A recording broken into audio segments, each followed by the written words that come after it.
You sit down to meditate, you close your eyes, and within seconds, your mind becomes a storm of thoughts. Your body fidgets like a caged bird, and that familiar voice whispers, "You're doing this wrong. You're broken. You can't even sit still for 5 minutes."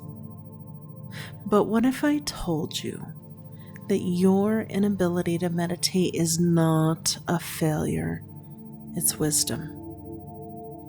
What if your restless body and racing mind are protecting you, speaking an ancient language that traditional meditation practices have forgotten how to hear?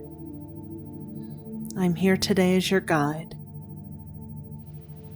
and a fellow traveler on this path of healing. And I want to share with you why meditation might not be working and what your nervous system is asking for instead. Here's what they don't tell you in meditation apps and mindfulness classes. If your nervous system is dysregulated, if you're living in states of chronic stress, trauma activation, or burnout, forcing yourself into stillness can feel threatening to your body. Let me explain this through the lens of Polyvagal theory, discovered by Dr. Stephen Porges. Your autonomic nervous system has 3 primary states, like branches of an ancient tree. The first branch is your sympathetic nervous system, or your fight or flight response. When you're here, your body is flooded with activation energy, and sitting still feels impossible because your system is preparing you to run from a saber-toothed tiger. Every meditation instruction to just breathe feels like asking a river in flood to suddenly become a still pond. The second branch is your dorsal vagal state. Freeze, collapse, or shut down. And here you might be able to sit still, but you're not present. You're dissociated, floating somewhere above or outside your body. Meditation becomes an escape from feeling rather than a doorway to embodied presence. And then there's the third branch, your ventral vagal state. This is the sweet spot of safety, connection, and calm alertness. This is where traditional meditation was designed to meet you. Here's the crucial piece. If you're not already resourced in this state, trying to meditate can actually dysregulate you further. Think of it this way. Asking someone in fight or flight to meditate is like asking someone to sleep during a thunderstorm while standing in an open field. The body knows it's not safe to rest. And this is especially true for those of us who are trauma survivors, neurodivergent, highly sensitive, or carrying the unprocessed stress of our ancestors in our cells. Your body's resistance to meditation is not defiance, it's intelligence. So what do we do instead? We've heard that meditation is really good for us. Well, we need to honor the wisdom of our nervous system and meet it where it is. So I'm going to let you in on 3 gentle body-based practices that can help you regulate before you even attempt to sit in stillness. The first one is shaking medicine. Animals in the wild naturally shake and discharge stress after escaping predators. Humans have forgotten this primal wisdom. So come on, stand up with your feet hip-width apart. Soften your knees and gently begin to bounce or shake your body. Start small, maybe just shaking your hands, then into your arms, and let it ripple through your whole being. Don't be self-conscious because there's no right way to do this. You might shake for 30 seconds or 5 minutes. You might laugh. You might cry. You might feel nothing at all. This isn't about performance. It's about liberation. You are literally shaking stress out of your cellular memory. You're unwinding those coiled springs of chronic activation.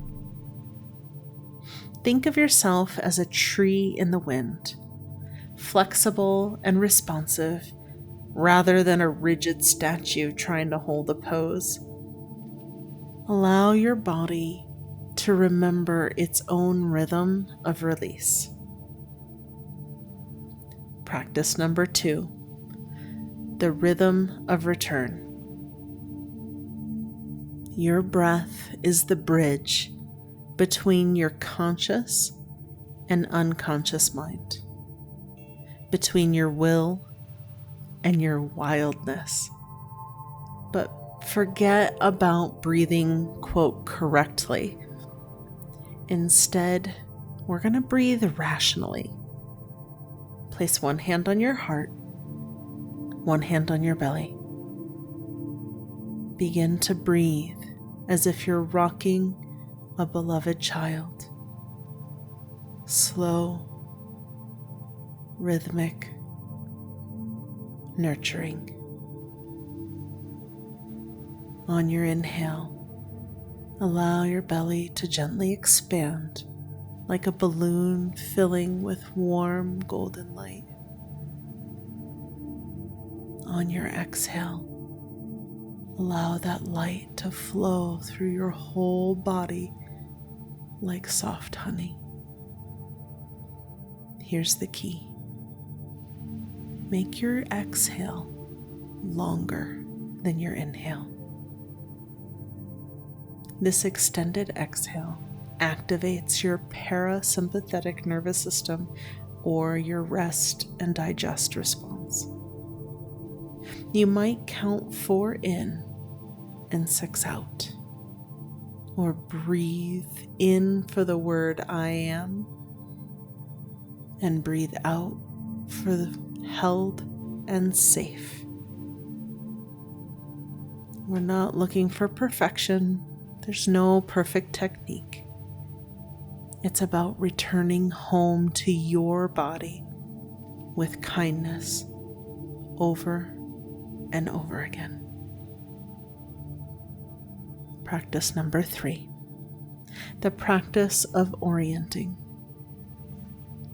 Often we can't settle because we don't feel safe in our environment.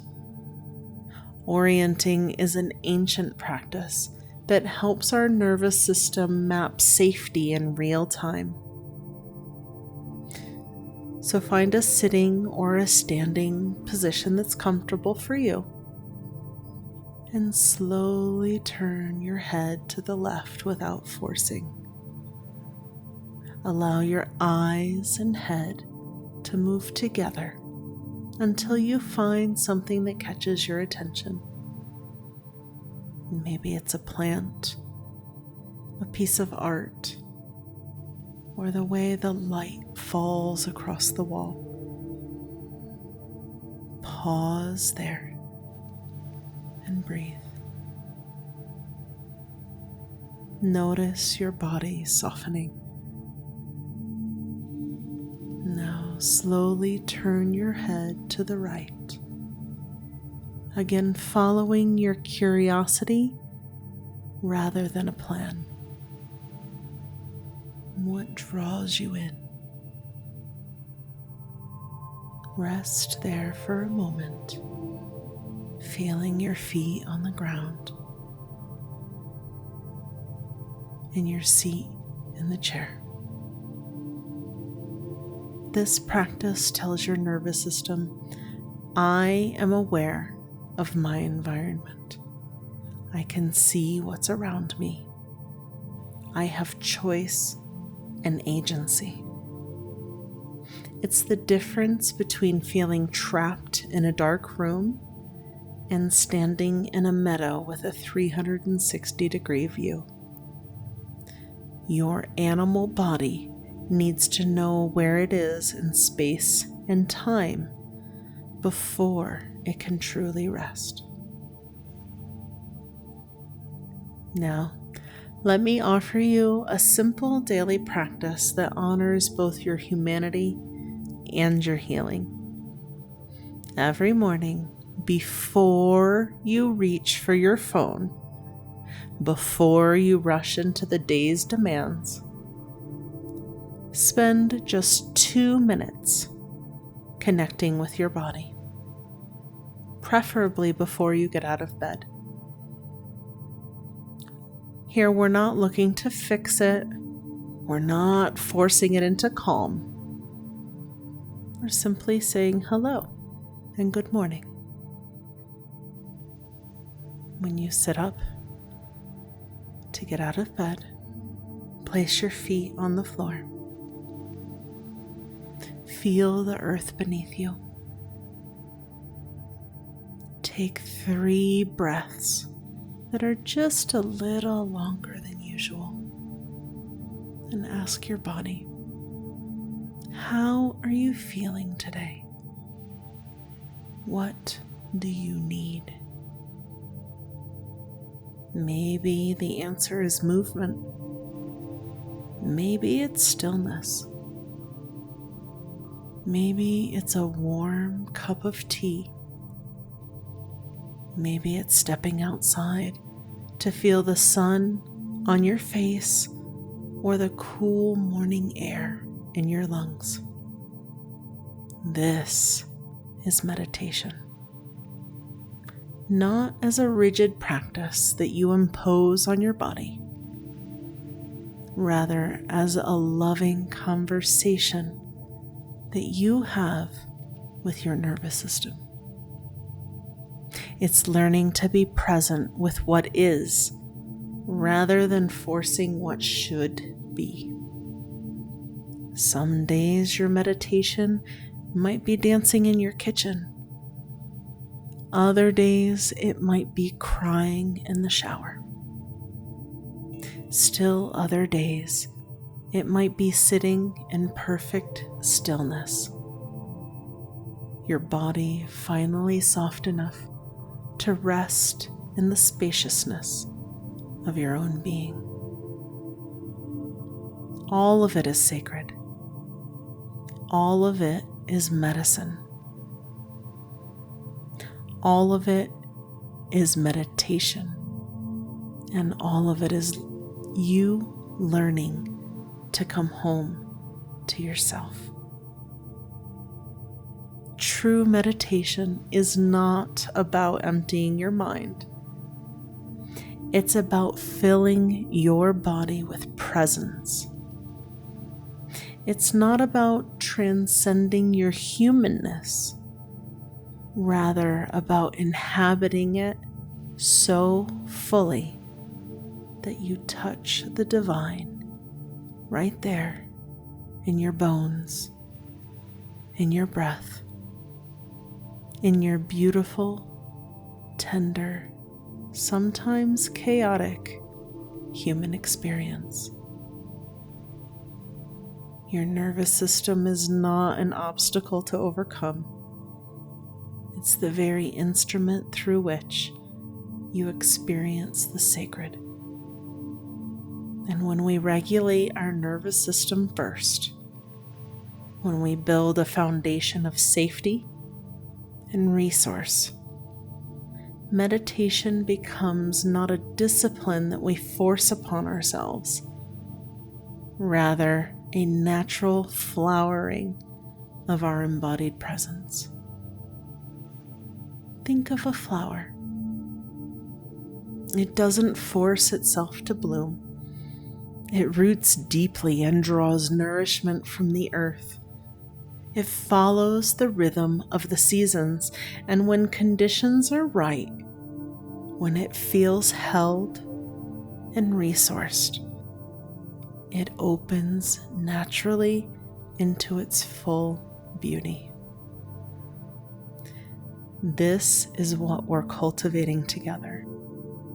Not a perfect meditative pose, rather a life lived in rhythm with your own nervous system, with your seasons of expansion and rest, with your sacred timing. Beautiful soul, I want you to hear this. There is nothing wrong with you. Your body's wisdom runs deeper than any meditation technique. Your nervous system is your ally, your teacher, and your gateway to embodied presence. If what I've shared with you today resonates in your bones, I invite you to go deeper. I offer donation-based breathwork circles virtually every week where we practice these principles together, creating circles of safety where nervous systems can rest and regulate. I also work one-on-one with individuals who are ready to reclaim their relationship with their body and their breath.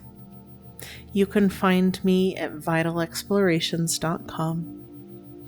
My work is trauma-informed, neurodivergent affirming, and honors both the mystical as well as the practical aspects of healing.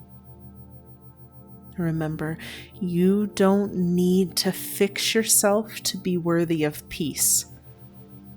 You don't need to perfect your meditation to touch the sacred.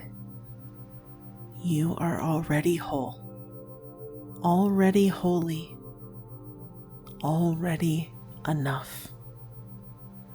Your body is not a problem to be solved. It's a temple to be honored, a teacher to be listened to, and a home to be loved. Start there. Start here. Start now. Until we meet again, may you breathe with kindness, move with grace, and rest in the knowing that you are exactly where you need to be.